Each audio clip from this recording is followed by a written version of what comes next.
Daan muna kayo, boss. Pag ano, tawag kayo sa akin. Na.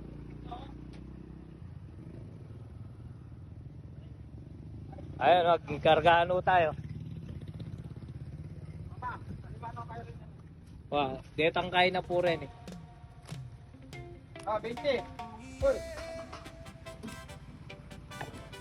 Ipataan mga metong thread. Ay, lapit na kantin. Ati pang mga metong thread to. Malayat. 23. What? Dalay eh. Kulang niyo pa yung karga na. Ilan?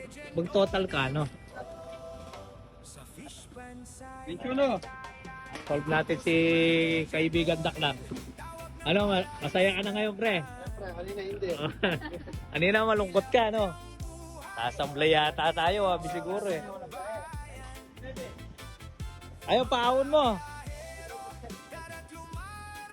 Malungkot ka na kanina eh. Akala mo hindi ko masosolve. Ha? Pakain mo eh. Wala lang ulam rito. Pagkain mo ko nga pulong piraso na.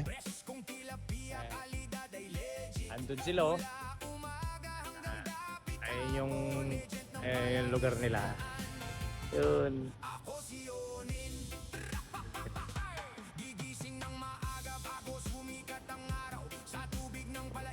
Ayan, nandito lang ako kami sa ibabaw ng dike kaya walang kaligaw sa pag-harvest oh.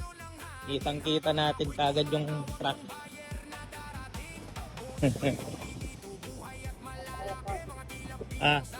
Okay.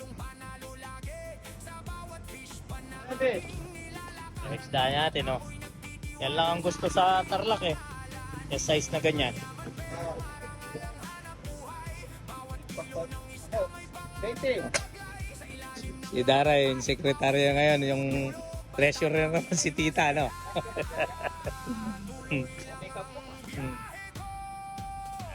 Okay. Yung panghuli nating harvest dyan, dun baligtad eh, dun nagiging solid eh. Pero wala na si Dara nun, no? Sige. Meron pa daw inihintay. Ilan na total? Ha? 228. So, total natin. Meron pa daw isang hinihintay. Go, go, go.